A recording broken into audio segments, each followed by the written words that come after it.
Hello everyone, MPSI 2022 के लिए math के प्रीवियस ईयर क्वेश्चन में ये है पार्ट 16 और 31 अक्टूबर 2017 की शिफ्ट 1 का ये सेकंड पार्ट है। 39 क्वेश्चन तक इसकी पिछली वीडियो में हमने सॉल्व कर लिए थे। उसके बाद 40 है। सम ऑफ टू नंबर्स या दो संख्याओं का योग दिया गया है 40 और उनका प्रोडक्ट या गुणनफल दिया गया है 375। तो हमें सम ऑफ देयर रेसिप्रोकल्स बताना है या उनके व्युत्क्रमों का योग बताना है। दो संख्याएं हैं, टू नंबर हैं, तो पहला नंबर हम मान लेते हैं a है और दूसरा नंबर है b। इन दोनों का योग या सम दिया गया है, मतलब a plus B equal to दिया गया है 40 और इनका गुणनफल या प्रोडक्ट दिया गया है a into B equal to 375 और हमें इनका रेसिप्रोकल या व्युत्क्रम लेना है। तो a अगर कोई एक नंबर है तो इसका रेसिप्रोकल या व्युत्क्रम हो जाता है 1/a, मतलब उस नंबर को 1 के डिवाइड में लिख दें तो व्युत्क्रम या रेसिप्रोकल बन जाता है। तो इस क्वेश्चन में हमें फाइंड करना है उन दोनों नंबर के व्युत्क्रम या रेसिप्रोकल का सम। तो पहला नंबर है a, तो इसका रेसिप्रोकल या व्युत्क्रम हो जाएगा 1/a, योग बताना है तो प्लस। दूसरा नंबर है b, तो इसका व्युत्क्रम या रेसिप्रोकल हो गया 1/b इक्वल टू क्या आएगा, यही हमें फाइंड करना है। अब इसको हम थोड़ा सॉल्व कर लेते हैं। a और b इनका एलसीएम लेंगे। जब भी इस तरह से कोई वेरिएबल दिए गए हों x, y, z या a, b, c, तो उनका जब एलसीएम निकालते हैं तो दोनों का मल्टीप्लाई या गुणनफल कर देते हैं। तो a इंटू बी हो जाएगा a b और जो एलसीएम आया है उसमें हम डिवाइड करेंगे इस a का। तो a b में डिवाइड करेंगे a से, तो a से a कैंसिल, बचेगा b। अब इस b का मल्टीप्लाई या गुणा करेंगे इस 1 में, तो b इंटू 1 b, फिर प्लस का साइन, फिर एलसीएम में हम डिवाइड करेंगे इस b का। तो a और b, a b में डिवाइड करेंगे b का, तो b से b कैंसिल हो जाएगा, यहां से मिलेगा इक्वल टू a और a का मल्टीप्लाई हम करेंगे 1 में, तो a इंटू 1 a। इस b प्लस a को हम लिख सकते हैं a प्लस b, एक ही बात है, और डिवाइड में चल रहा है a इंटू बी और इन दोनों की वैल्यू क्वेश्चन में पहले से दी गई है।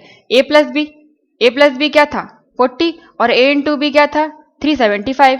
तो इस a प्लस बी की जगह पर हम 40 लिख सकते हैं। तो ये a प्लस बी की जगह पर हमने लिखा 40 और डिवाइड में a इंटू बी की जगह पर लिख रहे हैं 375। इसको सॉल्व कर लेंगे। 5 से इसको डिवाइड करेंगे तो 5 से 40 कैंसिल हो जाएगा 8 बार और 5 7 35, 37 है तो 2 बचेंगे 25, 5 बार, 5 5 से 25, 8/75। अब इसके बाद ये डिवाइड नहीं हो रहा है, तो यहां पर हमें मिल गया आंसर 8/75। ऑप्शन फर्स्ट हो जाएगा करेक्ट। नेक्स्ट क्वेश्चन है ए बी सी को किसी काम को करने में 12 दिन, ए को लगते हैं 12 दिन, बी को 24 और सी को 36। तो ए और बी दोनों मिलकर उसी काम को करने में कितने दिन लगेंगे? ए और बी साथ में मिलकर कितने दिनों में कर लेंगे? तो यहां पर ए का टाइम दिया है, ए को लगते हैं 12 दिन और बी को लगते हैं 24 और सी को लगते हैं 36 दिन। तो यह है कुल दिनों की संख्या। इन सभी का एलसीएम लेकर हम कुल कार्य या टोटल वर्क निकाल सकते हैं। 12, 24 और 36, इनका एलसीएम आ जाएगा 72। तो 72 हो गया कुल कार्य या टोटल वर्क।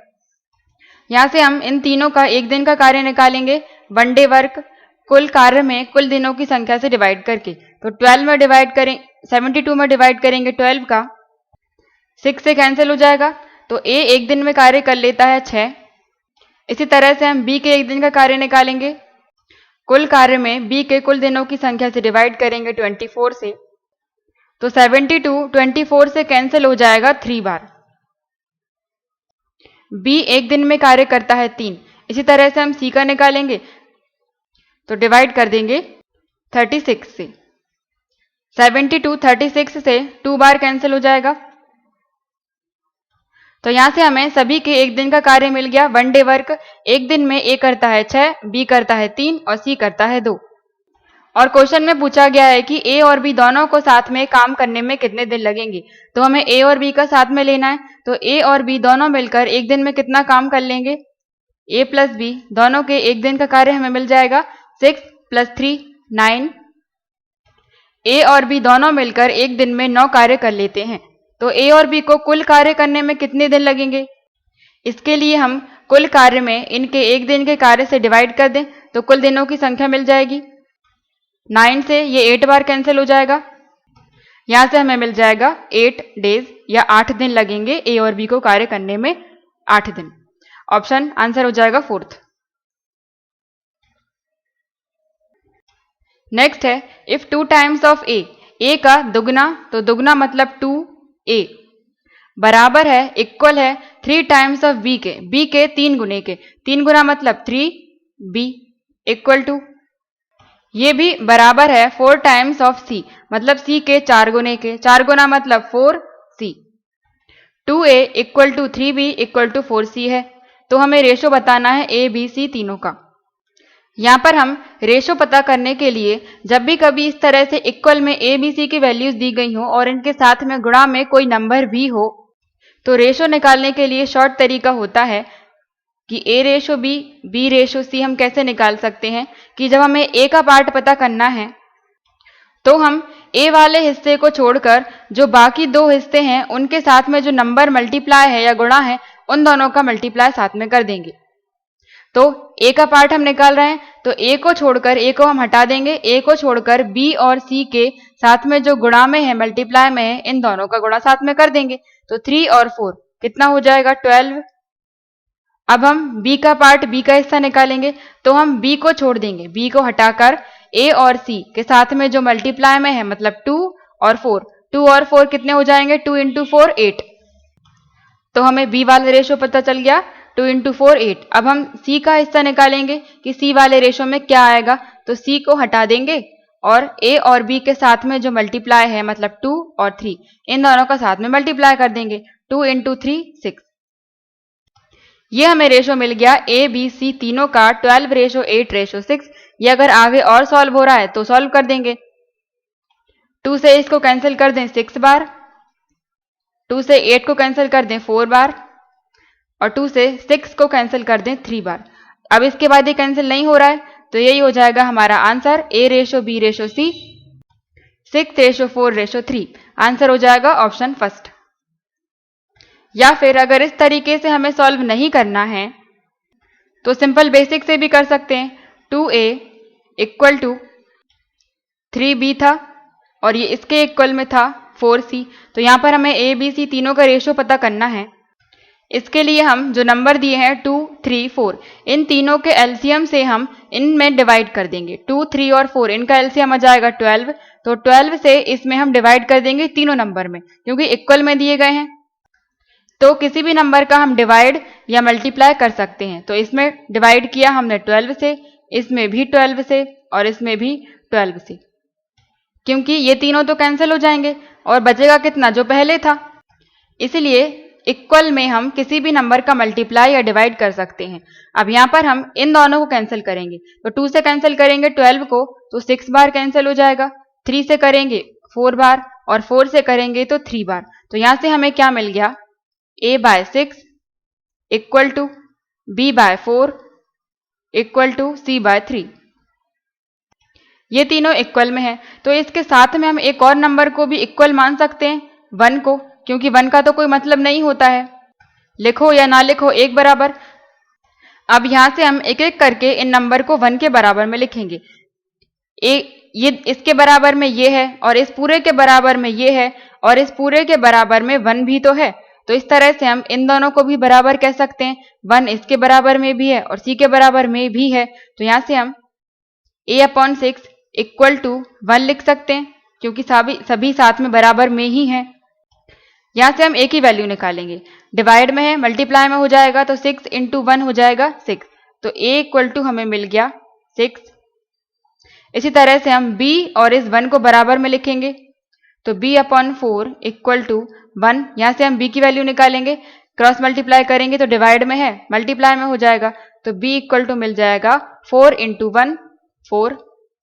इसी तरह से हम इन दोनों को बराबर, वो तो पहले से ही लिखे हैं, तो c की वैल्यू निकालेंगे 3 इंटू 1 3, तो c इक्वल टू मिल गया हमें 3। बस तीनों की वैल्यू हमें मिल गई, रेशो बताना है तो a रेशो b रेशो 6 कितना हो जाएगा? ए हमें मिला 6, तो 6 रेशो, और बी कितना मिला? 4, ये 4 रेशो, और सी कितना मिला? 3। तो ए रेशो बी रेशो सी हमें मिल गया 6 रेशो 4 रेशो 3। ये हो जाएगा आंसर, ऑप्शन फर्स्ट हो जाएगा करेक्ट। नेक्स्ट क्वेश्चन है, इसको हमें सॉल्व करना है। 4 की पावर 6 इंटू 2 की पावर 3 और इसके ऊपर पावर लगी हुई है 2, फिर डिवाइड में 8 की पावर 2 इंटू 3 की पावर 2 इंटू 4 की पावर 2। तो बॉड मास में ब्रैकेट ऑफ, फिर डिवाइड पहले लिखते हैं हम, फिर मल्टीप्लाई, फिर ऐड करते हैं, प्लस करते हैं, और फिर बाद में माइनस करते हैं, सब्ट्रैक्शन। तो यहां पर ब्रैकेट तो कहीं है नहीं है, डिवाइड पहले करेंगे तो डिवाइड का साइन है, या फिर डिवाइड के भी पहले जो अंदर के ब्रैकेट है बी ब्रैकेट हम सॉल्व कर लेते हैं। यह है 4 की पावर 6। अगर हम आगे क्वेश्चन में देखें तो यहां पर आधार या बेस है 4, फिर यहां पर 2 है, और यहां पर 8 है और 4, मतलब सभी को हम अगर 2 की बेस या 2 का आधार बना लें तो सभी सेम हो जाएंगे। तो इस 4 को हम 2 की फॉर्म में लिख सकते हैं। 4 को क्या लिख सकते हैं? 4 को हम 2 की पावर 2 लिख सकते हैं। तो इस 4 की जगह पर हम 2 की पावर 2 लिख रहे हैं।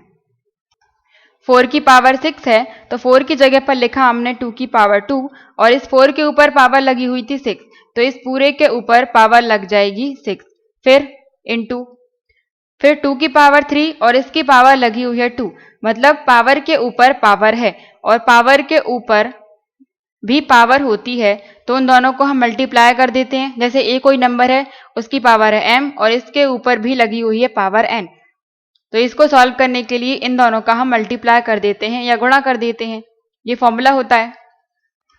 तो पावर के ऊपर पावर है, तो उन दोनों का मल्टीप्लाई कर देंगे, गुणा कर देंगे। 3 इंटू 2 6, तो 2 की पावर 6 हो जाएगा, फिर डिवाइड का साइन, फिर ये ब्रैकेट लगा हुआ है 8 की पावर 2।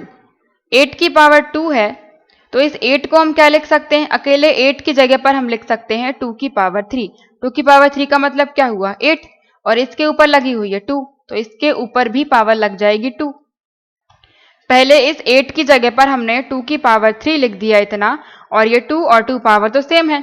अब यहाँ पर पावर के ऊपर फिर से पावर हो गई है, मतलब दोनों का फिर से हमें मल्टीप्लाई करना पड़ेगा, गुणा करना पड़ेगा। तो 2 की पावर क्या हो जाएगी? 3 इंटू 2 6, 2 की पावर 6।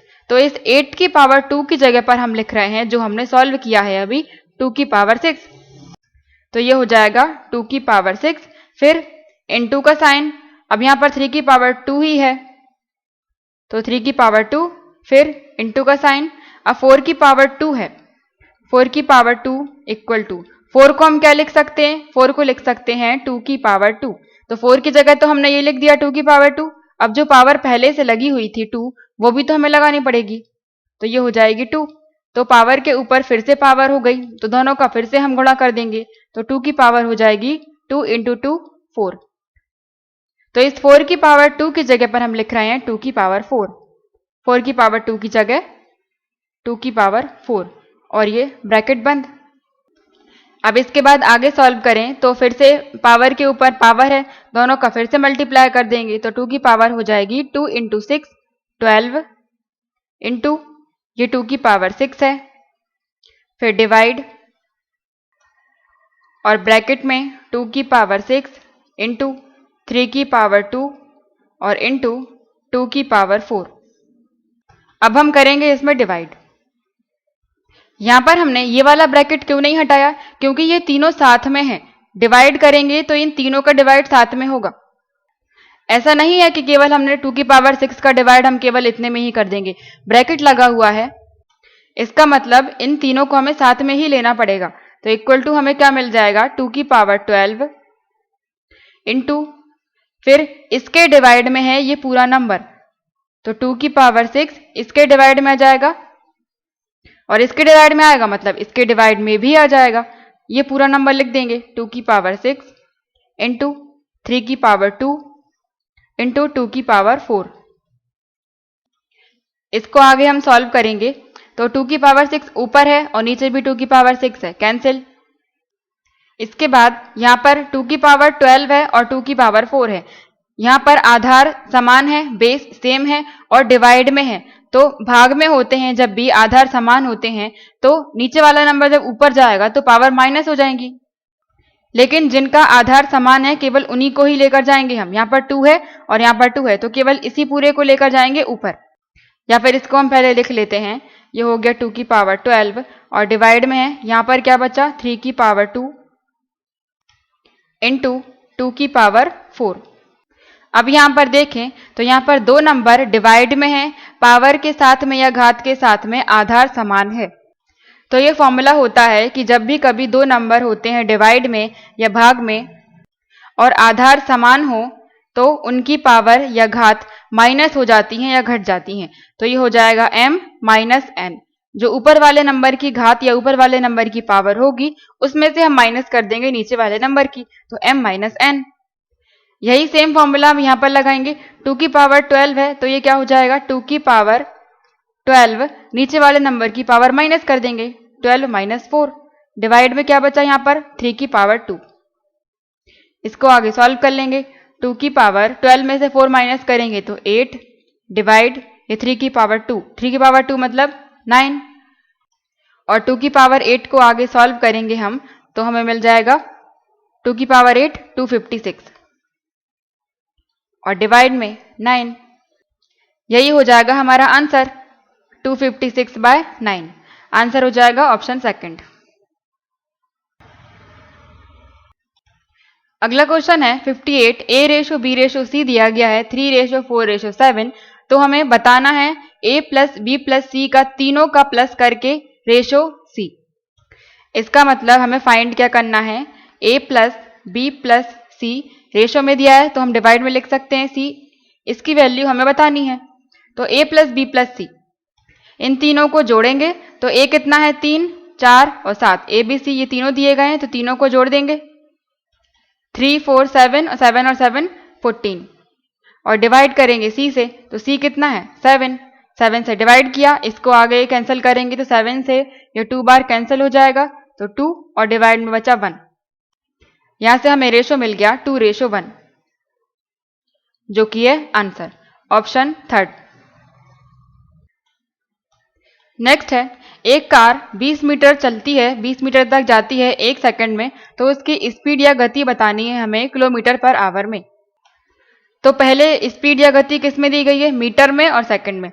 मीटर पर सेकंड में 20 मीटर तक जाती है 1 सेकंड में, मतलब पहले उसकी स्पीड हो गई 20 मीटर पर सेकंड। अब इस मीटर पर सेकंड को हमें चेंज करना है किलोमीटर पर आवर में। जब भी कोई वैल्यू किलोमीटर पर आवर में दी गई हो और हमें मीटर पर सेकंड में चेंज करना है, अगर किलोमीटर पर आवर से मीटर पर सेकंड में लाना है तो हम इनटू करेंगे 5/18 का, और अगर मीटर पर सेकंड से किलोमीटर पर आवर में आना है तो हम इनटू करेंगे 18/5 का। यहां पर हमें मीटर पर सेकंड से किलोमीटर पर आवर में आना है तो मीटर पर सेकंड से किलोमीटर पर आवर में आने के लिए इनटू करेंगे 18/5 का। तो इसमें इनटू कर देंगे हम 18/5 का, इसको सॉल्व कर लेंगे, 5 से डिवाइड होगा 4 बार और 4 इंटू 18 72 मिल जाएगा, 72 किलोमीटर पर आवर स्पीड हो जाएगी हमारी, ऑप्शन फोर्थ। नेक्स्ट क्वेश्चन है, इफ एन आर्टिकल, एक आर्टिकल या कोई वस्तु बेची जाती है 5% के प्रॉफिट पर इंस्टीड ऑफ 5% लॉस।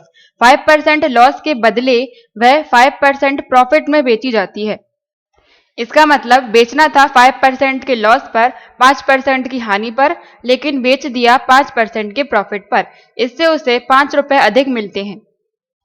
तो हमें कॉस्ट प्राइस या क्रय मूल्य बताना है उस वस्तु का। तो इसे सॉल्व करने के लिए उस आर्टिकल या उस वस्तु की पहले कीमत कितनी थी वो हम मान लेते हैं कि 100 थी। 100 लागत मूल्य या कॉस्ट प्राइस थी पहले। तो 5% की हानि पर बेचना था, 5% की हानि मतलब 95 में बेचना था, और बेचा कितने में, 5% के प्रॉफिट में। 5% का प्रॉफिट मतलब 105 में बेच दिया। इतने में बेचना था लेकिन इसके बदले में बेच दिया इतने में, और ऐसा करने से उसे 5 रुपए अधिक मिल जाते हैं। इसका मतलब जो इस हानि और लाभ के बीच का अंतर होगा वही होगा 5 रुपए। क्योंकि पहले तो लॉस हो रहा था ना, बाद में प्रॉफिट हो गया। तो कितने का अंतर आया? 105 में से 95 माइनस करेंगे, 10 का अंतर आया, और यही अंतर करने से उसे 5 रुपए अधिक मिले हैं। तो 10 के बराबर में 5 लिख सकते हैं। यहां पर हम 1 के बराबर में वैल्यू निकालेंगे, तो इस 10 को हम 5 के डिवाइड में ले आए, तो 1 इक्वल टू 5 के डिवाइड में लिख देते हैं 10। तो यहां पर क्या बचेगा? केवल 1। 5 से कैंसिल करेंगे तो 2 बार कैंसिल हो जाएगा, तो 1 इक्वल टू हमें मिल गया 1/2। और हमें बताना क्या था? वस्तु की लागत मूल्य या कॉस्ट प्राइस, जो हमने 100 मानी थी। तो 1 इक्वल टू अगर 1/2 है तो 100 इक्वल टू कितना हो जाएगा? इसमें दोनों तरफ 100 का मल्टीप्लाई कर देंगे, तो 100 इंटू 1 100 ही रहेगा, और 1/2 में जब हम 100 का मल्टीप्लाई करेंगे तो ये 2 से कैंसिल हो जाएगा 50 बार, तो 100 इक्वल टू 50। और 100 क्या था? कॉस्ट प्राइस या लागत मूल्य, जो कि मिल गया हमें 50 रुपए। आंसर हो जाएगा थर्ड ऑप्शन। नेक्स्ट क्वेश्चन है, एक मिक्सचर है, एक मिश्रण है 30 लीटर का, जिसमें मिल्क और वाटर है, दूध और पानी है। इनका रेशो दिया गया है 7:3। तो हम उसमें कितना और पानी मिलाया जाए कि मिल्क और वाटर का रेशो 3:7 हो जाए।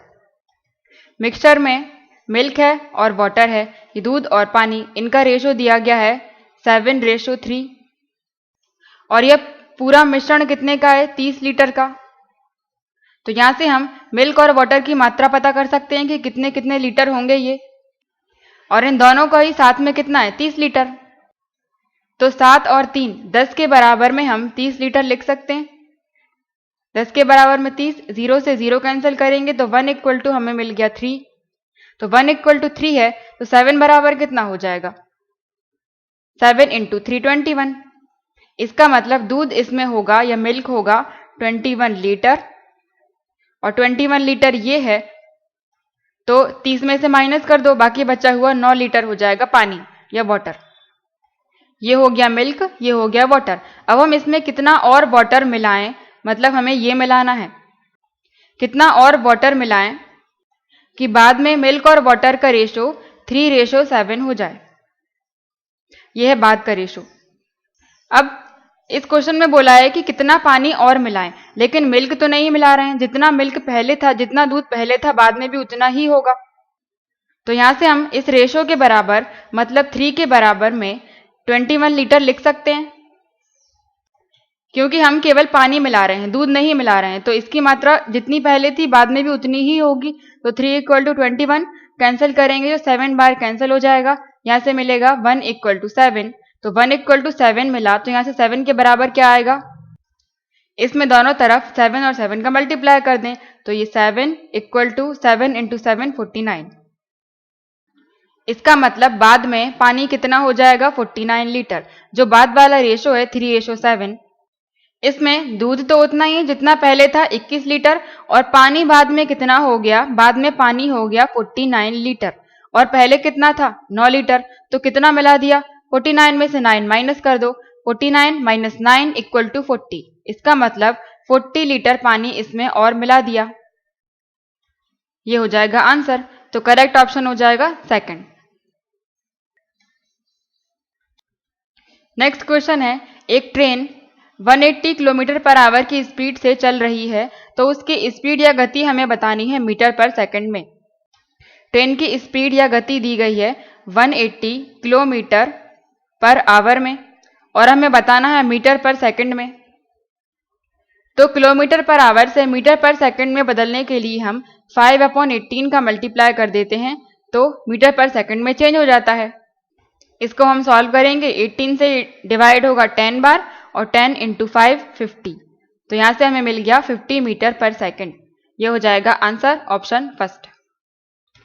ये शॉर्ट तरीका होता है मीटर पर सेकंड से या किलोमीटर पर आवर में बदलने का। या फिर जो बेसिक तरीका होता है वो हम देखें कि अगर हमें नहीं पता है कि किससे मल्टीप्लाई करना है, तो पहले क्या दिया गया है? 180 किलोमीटर पर आवर, और पर का मतलब क्या होता है? इसका मतलब डिवाइड में है, मतलब प्रति सेकंड है, तो इसका मतलब ये डिवाइड में होगा घंटा या आवर। तो 180 किलोमीटर पर आवर। तो यहाँ पर हमें इस किलोमीटर की जगह पर मीटर लाना है और इस आवर की या घंटे की जगह पर हमें सेकंड लेकर आना है। तो इसको आगे हम क्या लिख सकते हैं, 180 की जगह पर 180 इंटू, क्योंकि ये इंटू में ही तो है, 180 किलोमीटर पर आवर।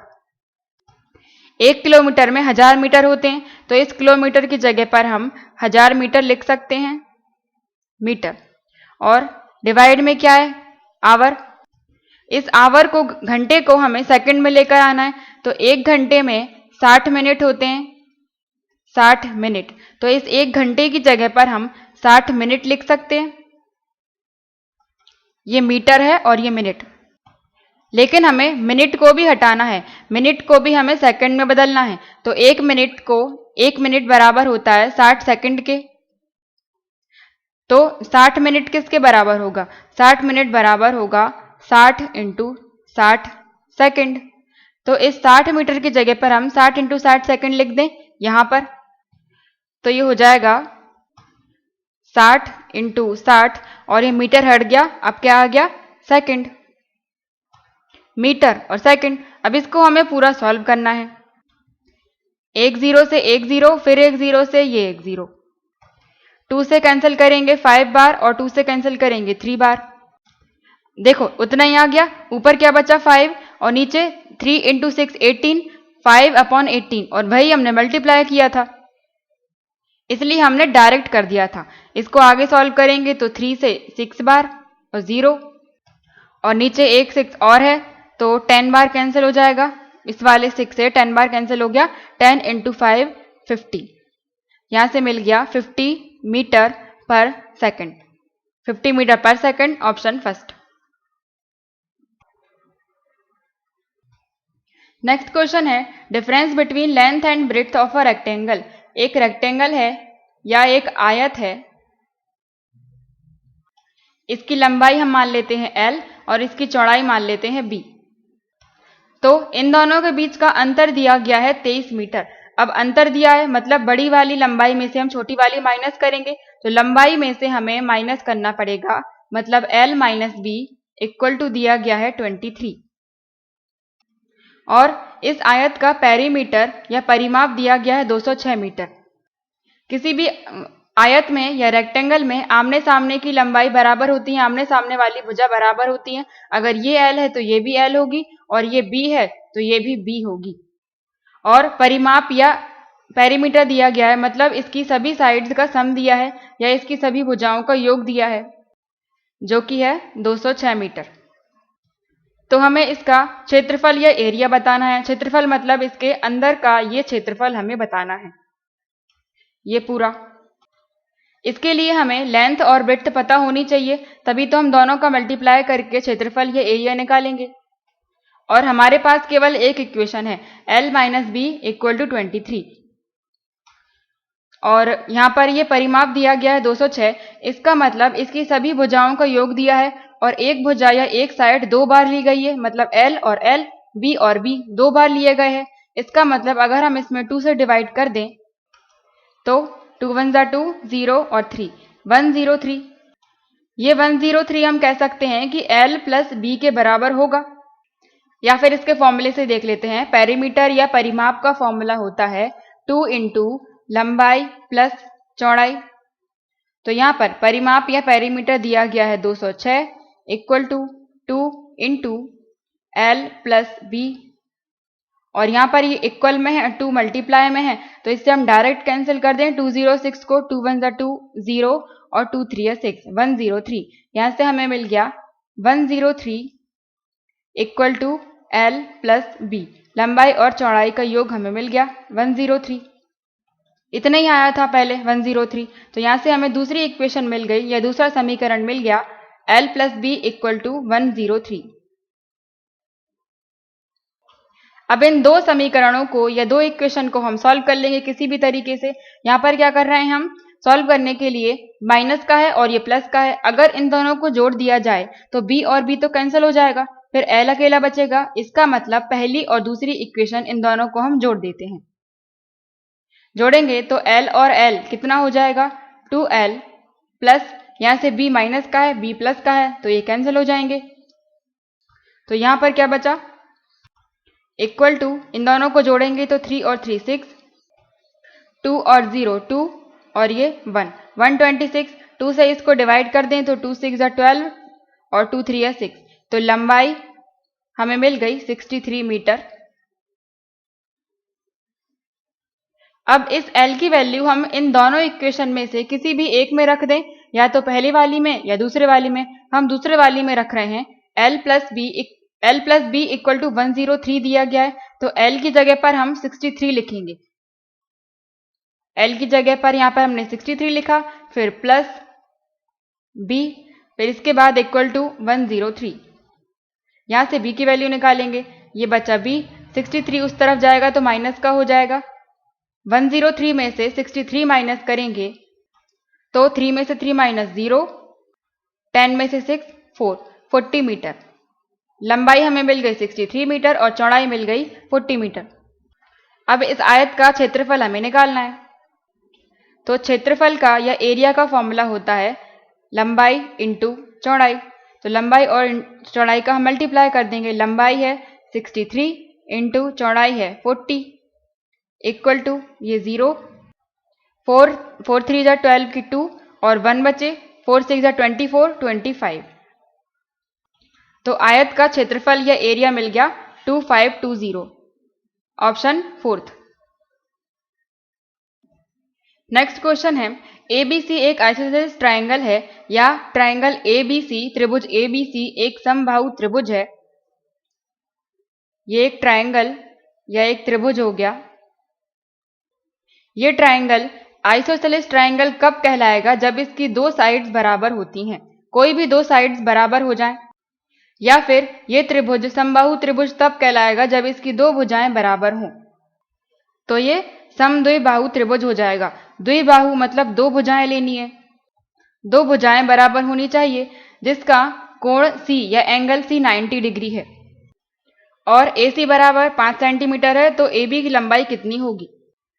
अब इस क्वेश्चन में एक चीज बोली है कि जो एंगल C है वो 90 डिग्री है, मतलब हमें समकोण त्रिभुज या राइट एंगल ट्राइंगल लेना पड़ेगा। तो राइट एंगल ट्राइंगल कैसा होता है? यहाँ पर 90 डिग्री मान ले, तो इसको नाम देना पड़ेगा हमें C। अब यहाँ पर हमने ये इस तरह का साइन बना दिया है। जब भी कभी कोण इस तरह से बना हो और इस तरह से बना हो, तो इस तरह के कोण या इस तरह का एंगल बनाया जाता है, तो इसका मतलब होता है ये 90 डिग्री ही है। 90 डिग्री नहीं भी लिखा है तो इसका मतलब ये 90 डिग्री होता है, और ऐसा लिखा है इसका मतलब कुछ भी हो सकता है। लेकिन अगर इस तरह से बना हुआ है तो 90 डिग्री कहलाता है। तो यहाँ पर हम 90 डिग्री नहीं लिख रहे हैं। अब ये त्रिभुज है तो इन दोनों को भी हमें जोड़ना पड़ेगा। ये हो गया C और इसे मान लेते हैं A और ये है B। त्रिभुज या ट्रायंगल हो गया A, B और C, और इसको समद्विबाहु या आइसोसेलेस ट्रायंगल बोला है, मतलब दो भुजाएं इसकी बराबर होंगी। यहाँ पर AC 5 सेंटीमीटर दिया है, मतलब A और C इसकी लंबाई 5 सेंटीमीटर दी गई है और दो साइड्स या दो भुजाएं बराबर हैं, तो अगर ये 5 है तो ये भी 5 होगी। और यहाँ पर AB की लंबाई तो हमें पता करनी है, तो A और B इसकी लंबाई हमें पता करनी है, तो ये हम मान लेते हैं कि x है। तो यहाँ से AC और CB या फिर BC दोनों बराबर हो गई और AB हमें पता करनी है। अब यहाँ पर इस त्रिभुज में देखें, यह ट्रायंगल ACB में ये 90 डिग्री है, इसका मतलब ये समकोण त्रिभुज है या राइट एंगल ट्रायंगल है। तो राइट एंगल ट्रायंगल या समकोण त्रिभुज में हम पाइथागोरस थ्योरम या पाइथागोरस प्रमेय लगा सकते हैं, जो कि होती है हाइपोटेनियस का स्क्वायर इक्वल टू परपेंडिकुलर का स्क्वायर प्लस बेस का स्क्वायर। हाइपोटेनियस को कहते हैं कर्ण, कर्ण का वर्ग बराबर होगा लंब के वर्ग प्लस आधार के वर्ग के। तो इसमें इस त्रिभुज में कर्ण क्या हो गया? AB। तो इस हाइपोटेनियस या कर्ण की जगह पर हम लिखेंगे AB, AB का स्क्वायर इक्वल टू, फिर इसके बाद में हमें परपेंडिकुलर या फिर लंब लेना है। तो लंब क्या है? AC। तो ये हो जाएगा AC का वर्ग या AC का स्क्वायर प्लस, फिर B है बेस या आधार, तो बेस या आधार है हमारा CB या फिर BC। तो ये हो गया CB का वर्ग या CB का स्क्वायर या फिर आधार। यहाँ पर हम सभी के मान रखेंगे। ए बी तो हमें पता ही करना है और ए सी कितना दिया गया है 5, तो 5 का स्क्वायर या वर्ग करना है, तो 5 का स्क्वायर होता है 25 प्लस सी बी है 5 और इसका स्क्वायर करेंगे तो 25 और 25 जोड़ेंगे तो 50 और ये बराबर में किसके है ए बी के स्क्वायर के या ए बी के वर्ग के। और ए बी हमारा क्या है, ए बी तो कर्ण है और यही हाइपोटेनियस है। यहां से ए बी का स्क्वायर इक्वल टू 50, 2 की पावर है और इस 2 की पावर को हम उस तरफ लेकर जाएंगे तो पावर 1/2 हो जाएगी। ये हो जाएगा ए बी इक्वल टू इस 50 के ऊपर पावर लग जाएगी 1/2 और किसी भी नंबर की पावर 1/2 होती है, इसका मतलब वह स्क्वायर रूट होता है या वर्गमूल होता है। तो इसको हम रूट के अंदर लिख सकते हैं 50 को। अब इस रूट को हमें सॉल्व करना है।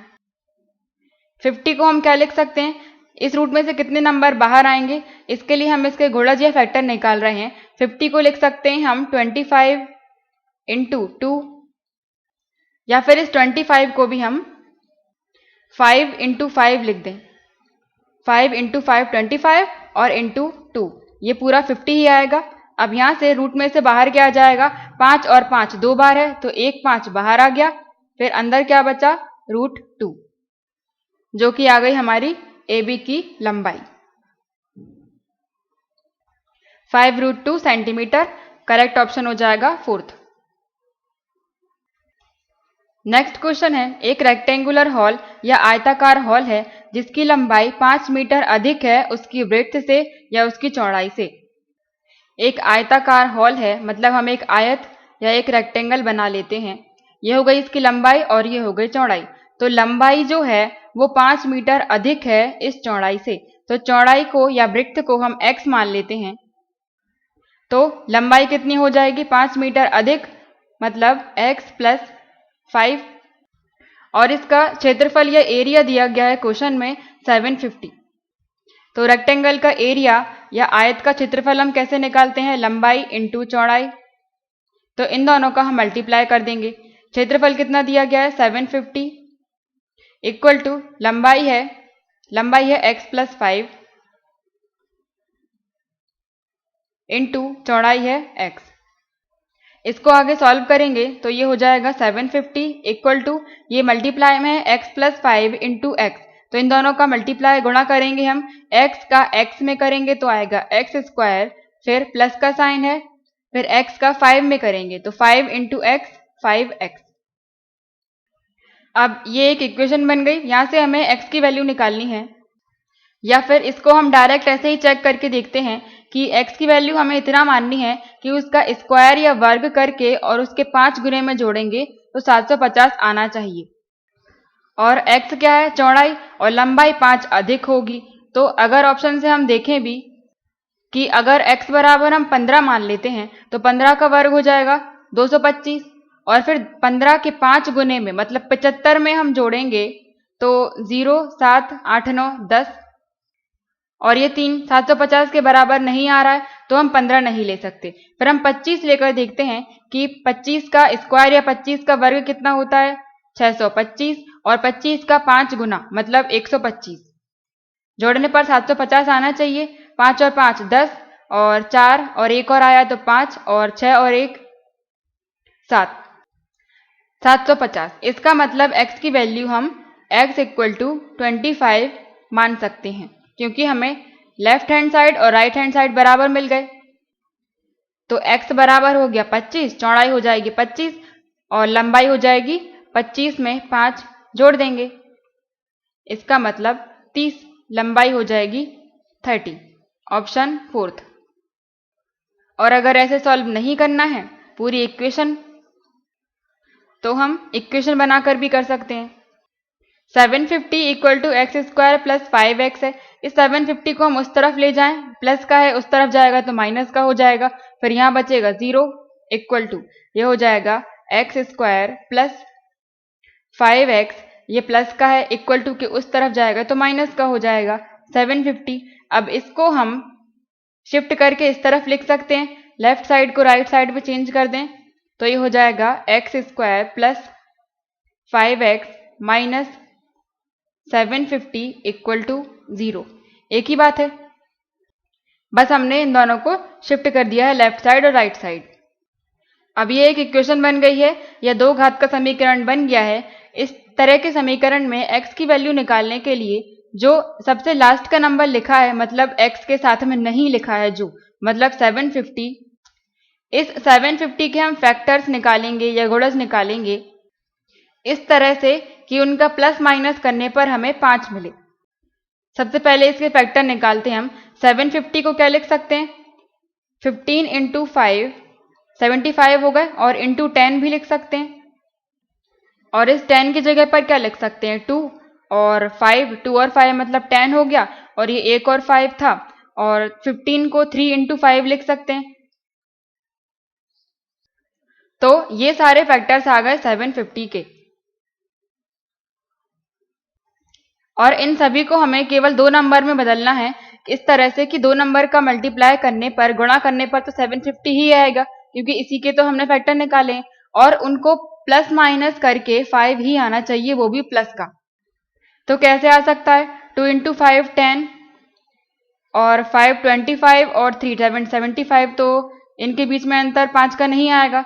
या फिर हम 2 5 10, और 10 इंटू 5 50 कर लें, और ये 3 इंटू 5 15, तो 50 और 15 इनके बीच में भी 5 का अंतर नहीं है।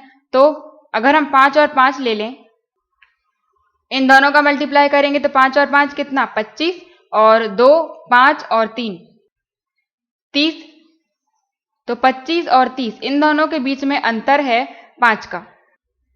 जब हम 30 में से 25 माइनस करेंगे तो हमें 5 मिलेंगे, वो भी प्लस के।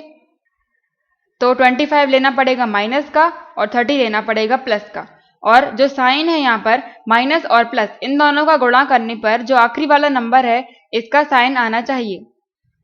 तो जो ये समीकरण है इसको हम इस तरह से लिख सकते हैं, एक्स स्क्वायर प्लस इस 5x की जगह पर, केवल 5x की जगह पर हम क्या लिख रहे हैं 30x माइनस 25x। जो हमने फैक्टर यहाँ पर निकाले थे 25 और 30, इस 5x की जगह पर हमने 30x माइनस 25x लिख दिया, और जब इनको माइनस करेंगे तो 5x ही आएगा। तो हम लिख सकते हैं इसकी जगह पर ये माइनस 750 इक्वल टू 0। यहाँ से हम इन दोनों में से x कॉमन निकाल रहे हैं, तो x बाहर आ गया। यहाँ पर 2x थे, एक x बाहर आ गया, तो यहाँ पर एक x तो बचेगा ही। x प्लस 30x में से x को हमने बाहर निकाल दिया, तो यहाँ पर बचा 30, फिर माइनस का साइन। 25x और 750 ये इसका ही तो फैक्टर है, इसका मतलब ये जो 25 है, एक 25 इस 750 के अंदर भी होगा। तो अगर हम 25x और 750 में से 25 को बाहर निकाल दें तो अंदर क्या बचेगा, यहाँ पर से हमने x हटा दिया तो बचा 25, हटा दिया यहाँ से हमने तो अंदर बचा x। फिर साइन यहाँ पर माइनस का है, लेकिन ब्रैकेट के आगे एक माइनस पहले से लगा हुआ है, तो जब भी ब्रैकेट के आगे माइनस होता है तो अंदर के सभी साइन बदल जाते हैं, तो ये माइनस की जगह पर हो जाएगा प्लस। और 750 में से जब हम 25 हटा देंगे तो बचेगा 30, या फिर डिवाइड कर लो, 750 में से 25 को डिवाइड करेंगे तो 30 ही आएगा, इक्वल टू 0। अब इसके बाद इस इक्वेशन में देखें, x प्लस 30 लिखा हुआ है और x प्लस 30, ये प्लस का है, x प्लस 30, तो ये दोनों हम कॉमन निकाल लें। x प्लस 30 और x प्लस 30 हम यहाँ से कॉमन निकाल रहे हैं या बाहर निकाल रहे हैं, x प्लस 30। फिर यहाँ पर क्या बचा, x, इस पूरे पार्ट में से x प्लस 30 हमने हटा दिया तो बचा क्या x। फिर ये साइन था माइनस का, और यहाँ पर इस पूरे पार्ट में से हमने x प्लस 30 हटा दिया तो यहाँ क्या बचा 25, तो x माइनस 25, x प्लस 30 और x माइनस 25 इक्वल टू 0। और यहाँ से हम एक एक करके दोनों के बराबर में 0 लिख देंगे। x प्लस 30 और x माइनस 25 दोनों के बराबर में है 0, तो यहाँ से हमें मिल जाएगा x प्लस 30, इसके बराबर में हम 0 लिख रहे हैं, और x माइनस 25 इसके बराबर में भी 0 लिख देंगे, इक्वल टू 0। और यहां से दोनों जगह से हम x की वैल्यू निकालेंगे। x प्लस 30 है इक्वल टू 0। और x की वैल्यू निकालेंगे तो 30 को हम उस तरफ ले जाएंगे, क्योंकि एक तरफ तो हमें केवल x को ही लिखना है और 30 प्लस का है तो उस तरफ जाएगा तो माइनस का हो जाएगा। तो यहाँ से हमें मिल जाएगा x इक्वल टू 30 उस तरफ जाएगा तो हो जाएगा माइनस के 30। x की एक वैल्यू या एक मान हमें मिल गया माइनस का 30, और दूसरी जगह से निकालेंगे x माइनस 25 इक्वल टू 0। यहाँ से x इक्वल टू माइनस का 25 है उस तरफ लेकर जाएंगे तो प्लस का हो जाएगा। तो x इक्वल टू हमें मिल गया 25। x के दो मान या दो वैल्यू हमें मिल गई माइनस 30 और 25। ये इतना बड़ा सॉल्यूशन इसलिए हो रहा है क्योंकि ये बीच में समीकरण आ गया और इसको सॉल्व करने का तरीका यही है, नहीं तो फिर इससे अच्छा शॉर्ट में हम ऑप्शन से या फिर ऐसे ही सोच कर हम x की वैल्यू कुछ मान ले और लेफ्ट साइड और राइट साइड बराबर रख ले तो x की वैल्यू ऐसे भी हम पता कर सकते हैं। नहीं तो अगर इक्वेशन सॉल्व करनी है तो ऐसे ही होगी। ये द्विघात समीकरण था, मतलब x की पावर 2 थी तो x की दो वैल्यू ही निकलेंगी, एक आ गई माइनस 30 और दूसरी 25। अब इन दोनों में से हमें एक हटानी पड़ेगी, और हटाएंगे कैसे? ये लंबाई है और ये चौड़ाई है, x की वैल्यू आएगी और कोई भी लंबाई माइनस में या नेगेटिव में नहीं हो सकती है। लंबाई हमेशा धनात्मक या पॉजिटिव वैल्यू ही होती है, तो माइनस में नहीं हो सकती, ये कैंसिल हो जाएगी। तो x की केवल एक ही वैल्यू हमारे पास बचेगी 25। तो चौड़ाई हमें पता चल गई 25, और जब ये 25 है तो लंबाई कितनी हो जाएगी? x प्लस 25, मतलब 25 प्लस 5 इक्वल टू 30। आंसर हो जाएगा ऑप्शन 4। ये था लास्ट क्वेश्चन 31 अक्टूबर 2017 की शिफ्ट 1 का। Thank you.